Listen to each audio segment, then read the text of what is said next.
There are so many hairstyles you can draw on your characters, and their hair can really help show their personality too. I like to look on Pinterest for new ideas for drawing hair, but please feel welcome to use any of these as reference. I think it's best to simplify hair into simple forms. Instead of drawing one hair at a time, think about the shape a group of hairs makes when clumped together. Also, make sure to keep in mind that egg-shaped roundness of the head. When drawing hair, you'll often see lots of S-shaped curves and C-shaped curves, and the reverse as well, so get used to drawing these long flowing shapes. You'll also see some bunching of the forms, like they are here. With really curly hair, you'll still have those S curves and C curves, only they'll be smaller and there will be more of them. Just remember, think big shapes instead of single hairs, and that will immediately simplify the process. Here are a few hair examples broken down into steps. Usually I like to start off by drawing loose hairs around the face. Usually I'll use 3H pencil and I'll work on the hair lightly until I'm sure of the direction I'm going. I work lightly as I draw because often I will put in a few strokes and I feel like it's just not going the right direction for the character, so I'll erase and try again. And working lightly at first really helps me do this easily. As always, have fun and experiment with hair. This is where the character starts to really come into their own. Always try to break complex things down into simple shapes to help simplify it in your mind and then also on the paper. So I start with a simple sketchy line for her part. Now I'm drawing loose clumps of hair to frame her face. I'm also indicating that egg-like roundness of the head. Now I'm flaring the hair out with a soft curve. Usually the hair will cling closer to the head at the ears and then flare away from the head as it comes down. For this hairstyle, I'm wrapping some pieces of hair around the head for the half up, half down look. I think this is a very pretty and feminine hairstyle and I think it fits my character. You'll notice that with clumps of hair, they'll come from the same root area, flare out in shape, and then come back together. You can kind of think of them as thick ribbons. Now I'm just adding a couple more details to the shapes at the top, bending my lines as the hair would softly bend around the sphere of the head.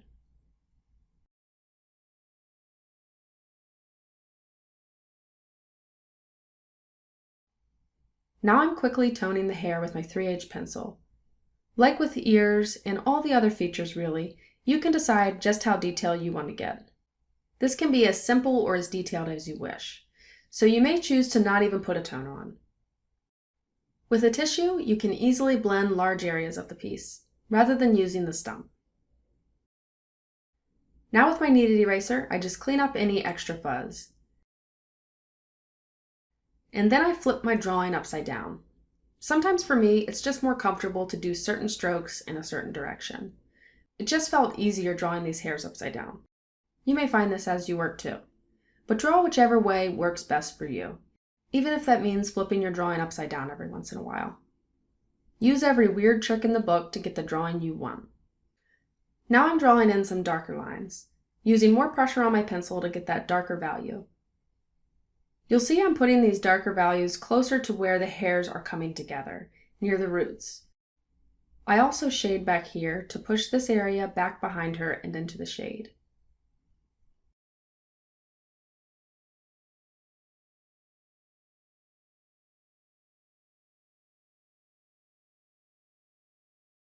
Now with my 4B, I go in and add some darker accents. This will make the character pop with contrast. In this one, I keep the areas around the face dark. It will help catch the viewer's eye and pull them into my focus, which is her face.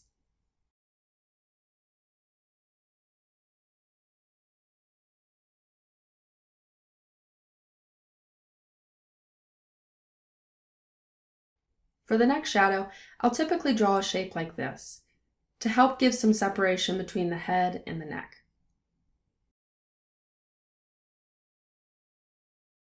I'll also sometimes put a thin cast shadow from the hair onto the face. I like to finish off drawing my hairstyles with a few light curved flyaway hairs.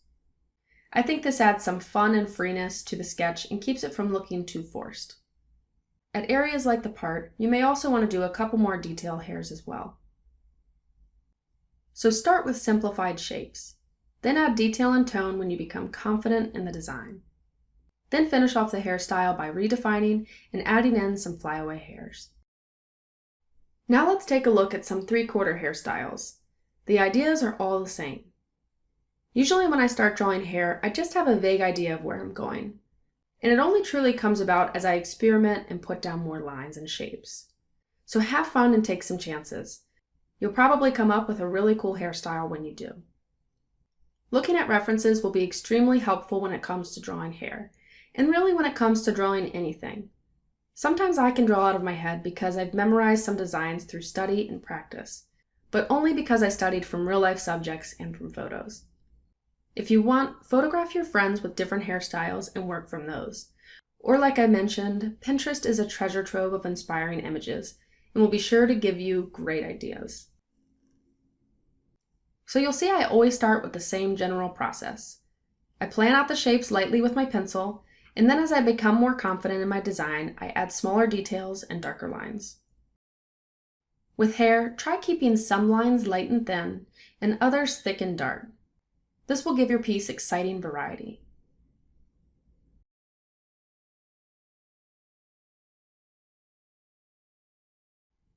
You'll see sometimes I blend with my fingers. Your fingers can make for great blending tools, but just make sure they're clean and dry. If they're not, you can smudge the lead and it can lead to ugly splotches. Just keep a towel next to you as you work if you need to wipe off your hands.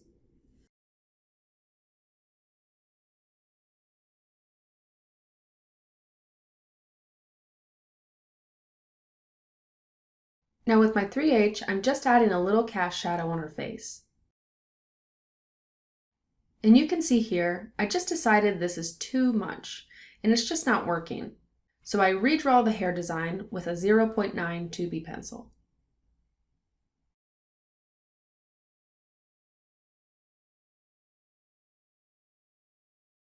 To finish this hairstyle, I just add some quick flyaway hairs with my light 3H. As you can see, drawing hair from your imagination can take a certain amount of trial and error.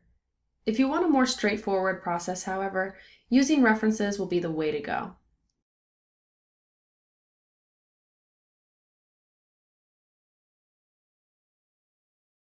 Here's a quick hair drawing tip.